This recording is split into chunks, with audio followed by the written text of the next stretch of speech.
May 2015 and the moment when you realised that you were no longer going to have the letters MP after your name? I think the really striking moment that night was at 10 o'clock when the exit poll came out. I didn't think that we were going to be the government. I didn't think it was likely, but I didn't think the Conservatives would get a majority as well. And once it became clear in that exit poll and then in the next couple of hours that the Tories were going to get a majority, at that point, suddenly my seat was really in the balance because a Conservative majority was likely to mean a marginal seat like mine would be lost. I had 6 hours to sit in a Premier Inn in Leeds by the Arena to think about it. And on the one hand, I was worried for my campaign team. I was deeply upset for Labour.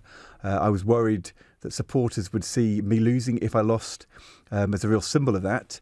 But at the same time, I was also worried that being in Parliament for 5 years with a clear majority for the Conservatives, 10 years of my life in opposition, having been in government, that was a pretty dismal prospect. And there was time to reflect and think about it. The reason I was calm when the result came out was because I actually felt quite calm about it. I congratulated Andrea, who won, reflected on the lessons of that night, and then thought, here starts a new chapter of my life.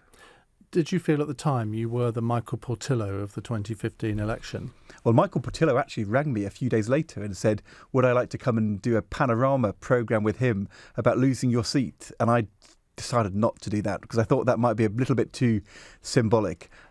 Being consoled by Michael Portillo, does it get lower than that? No, I think it was really nice of him.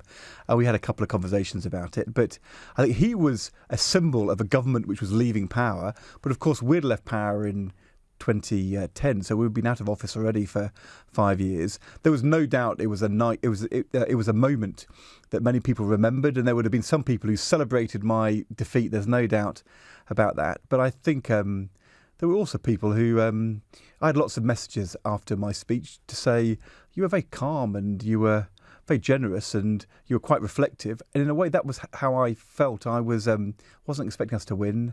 And I was thinking, well, you know, there are moments in life where things change unexpectedly and you look forward. And since then, I've been able to do things I never dreamed I could have done. Well, exactly, because I think in those situations, you either wallow in self-pity or you regard it as an opportunity rather than a threat. I remember back at the Labour Party conference last year, I said to your wife, Yvette, has he got to the point where he realises it's the best thing that's ever happened to him yet? And she said, well, I'm not quite sure he's there yet. Are you there now? No, because I would rather Labour had won and I'd rather have been in government, and I miss the purpose of politics and government greatly, and I do lots of things which are fun and enjoyable and stimulating, but none of them quite have that same full-time 80 hours a week sense of purpose and mission. But I'm also reconciled to the fact that that time in my life may have gone. I may have had my moment. It came for me younger than some people. I look forward and think, well, what can happen next? And I'm not trying to replay my life or do it all over again. That would be a mistake. So I'm looking forward and feeling optimistic. Well, but I do miss it. You're doing lots of different things at the moment. You're chairman of Norwich City Football Club. I guess a dream job in many ways as a Canaries supporter. But do you think that, and who knows what might happen in politics over the next 5 or 10 years, do you see a way back for yourself, or have you just written off politics now?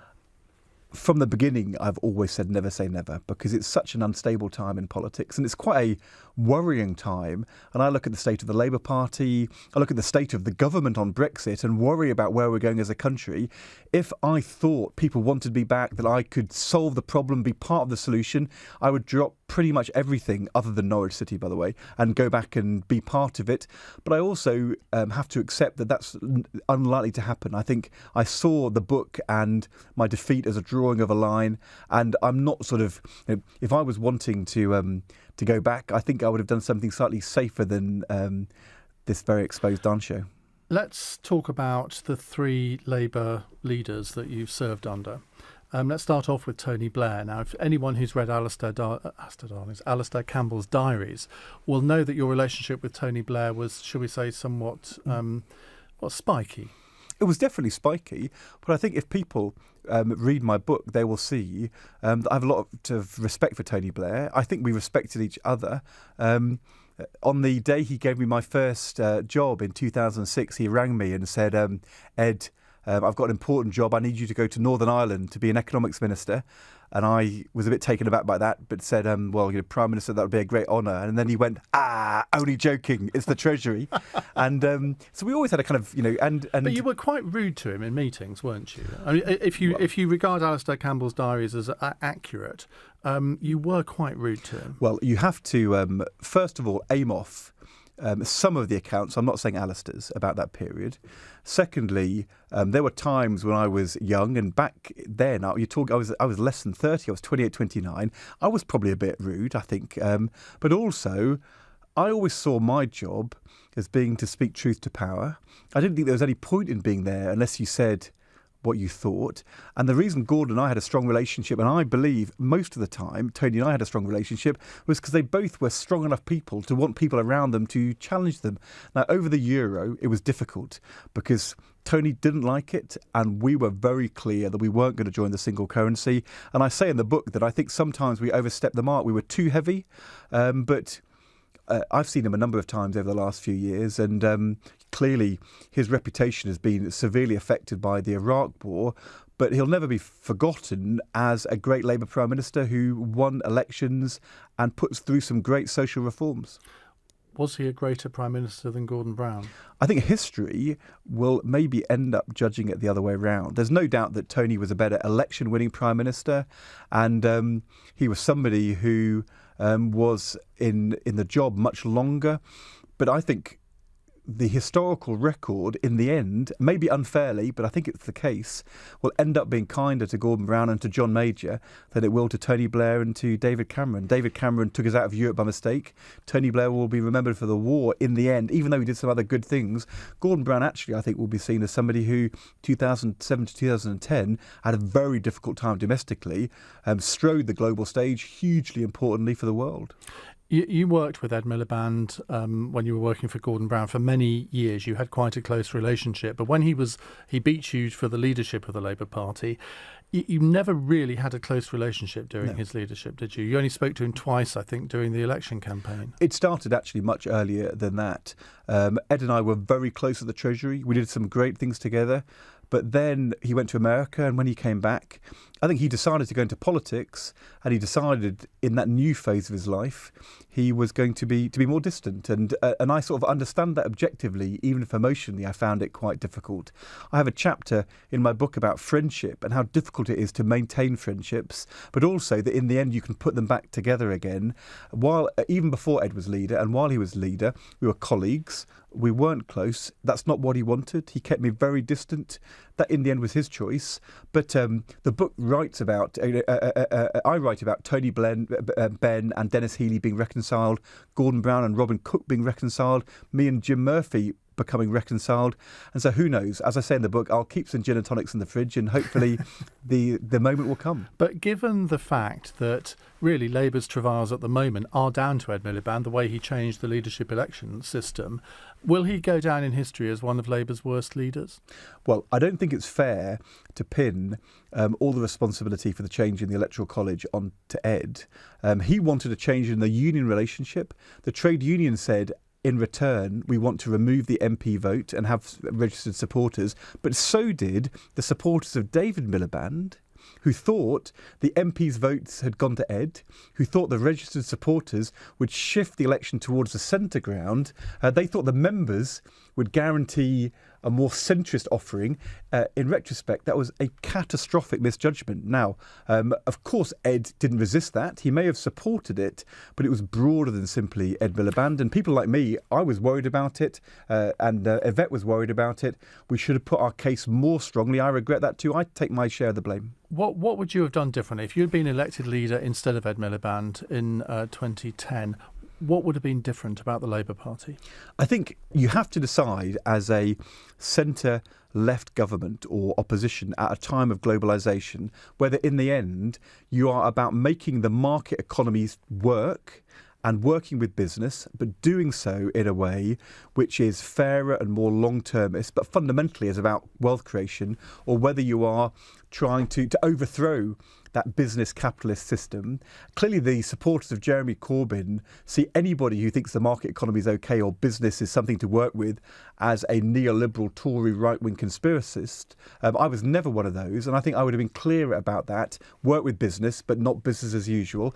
I don't think that was an issue which Ed fully reconciled. I think that he, as I say in the book, he wanted to work with business, but in the end, he never really persuaded the electorate or business that was the case. And I think it's really hard to be an anti-business Prime Minister in our country for very good reasons. What was the main lesson that you learnt during your time in frontline politics? And what's the main message from the book? Well, look, there are 27 lessons in the book, 27 chapters. I tried to write a book which would be good to read if you're 27 and entering politics, or if you are somebody who thinks politics is important but wants to understand it from the inside. So there are lots, but here's two. One is, every person, every politician has flaws and vulnerabilities. In my case, it was my stammer. But actually being open about it and talking about it made me a better politician, a better communicator, and people understood me more, but it was really hard and took me a long time to get to that point. And a second lesson is that in the end, it's not the job you strive for which ends up being the most important thing. It's the things you achieve in the jobs you do. And I think too many people in politics think, if I don't get to that place in the end, I'll have failed, and don't enjoy the journey along the way and aren't appreciative of what they achieved. Now, I didn't become Chancellor, but I'm proud of what I did, and I appreciate my time. And I think that you should celebrate your life as it happens, rather than always thinking there's some better moment where the grass is greener. Well, I think everybody knew that you wanted to become Chancellor. I suppose that's more evidence that all political careers end in failure. Well, every political career ends in failure, and mine did. And I write about that, those failures and those defeats. But I also talk, I think in the end, you have to think, are there things which happened because of you, and if you hadn't been there, they wouldn't have happened quite in that way? Would Labour have made the Bank of England independent? Maybe. Would we have been so clear about not joining the single currency? I'm not so sure. The national insurance tax rise for the NHS, I think if it hadn't been for me and Ed and Gordon, I don't think that would have happened in that way. And I think that was a hugely important moment in the history of the health service. There's things I'm proud of which I did, regardless of the fact that I never became the Chancellor. Jeremy Corbyn, would he make a good Prime Minister? I don't think Jeremy Corbyn is going to be the Prime Minister. I think on the basis of what my colleagues say, he's not a good leader and convener and consensus builder. I think our biggest problem as a Labour Party is that you have to think, if you want to be Prime Minister, that uniting the country and persuading sceptical centre ground voters to trust you, that's the most important thing. And if you think the most important thing is being in a room of 1,000 of your own supporters cheering and thinking we're in opposition but we're proud of it, well, I don't think in the end that's the way to become the Prime Minister or to succeed. I don't think it's the way to deliver social justice and better outcomes for working people. And I have a chapter called Opposition, which says opposition is the worst thing in the world. There's nothing positive to say about it, other than the fact you need an opposition to keep the government on its toes. And I think at the moment Labour looks like it's happy to be a party of opposition, and that's a catastrophe for our country and for the Labour Party. You had an interesting relationship with George Osborne and David Cameron. You talk about that in the book as well. When you heard that George Osborne had been removed from the cabinet by Theresa May, did you have a little bit of sympathy for him? Look, of course. George Osborne and I were never friends, but we had a much more kind of open and regular relationship than I ever had with David Cameron. We knew each other, of course, much better because we were often across the dispatch box. I've spoken to him a number of times since. And I think probably he's thinking to himself that given the way things turned out, he decided to put his neck on the line for the EU referendum and was on the wrong side of that result. He didn't, like Theresa May, sit in his tent and wait to see which way the wind blew. And I think he's probably thinking to himself that he's well out of it. That'd be my guess. And Strictly Come Dancing, you made your debut on Saturday, which I don't normally watch that programme. The only time I've ever watched it before was when Anne Widdecombe was on it, so I'm now watching it again. When you watched it back, how did you judge your performance? Watching it back was totally, deeply traumatic. I think the live shows are going to be much easier because you can't sit at home and watch it at the same time as the viewers. I knew I would be a dad dancer. I surpassed my expectations for dad dancing, but not on the upside. But but it's great fun. It's so camp. The production values are so high. I'm going to get fit. I'm going to learn to dance. I've got the most amazing, disciplined, tough, creative, and professional partner in Katya Jones. How much time are you actually going to have to spend practicing? I think the thing training or whatever it's called. I think the thing about Strictly is that you have to embrace it and enjoy it. You don't have to be good, but you have to try and get better, and you have to work hard. And so I've done 4 hours today. I'll do 8 hours tomorrow. I'm doing 4 hours Thursday afternoon and 4 hours Friday morning. So, I'm hoping to rack up quite a lot of training over the next 2.5 weeks, and we'll see. And the odds on you winning Strictly are presumably better than the odds on Jeremy Corbyn becoming Prime Minister? I actually haven't checked that. That's a really good question. But I keep having people coming up to me in the street saying, Ed, on those odds, I put £10 on you. And I'm sort of thinking, I'm desperately sorry that you may have wasted your money. I'm going to have a really good go and see how it turns out. But am I going to win? No. Just a final question, because we've got to let you go because you've got your book launch tonight. You don't want to be late for that. Thank you. What next for you? You're chairman of Norwich City. You're doing Strictly. Have you thought a bit further into the future as something that you'd really like to do? No. Job-wise? No. No is the honest truth. I have no idea. I'm having a good time.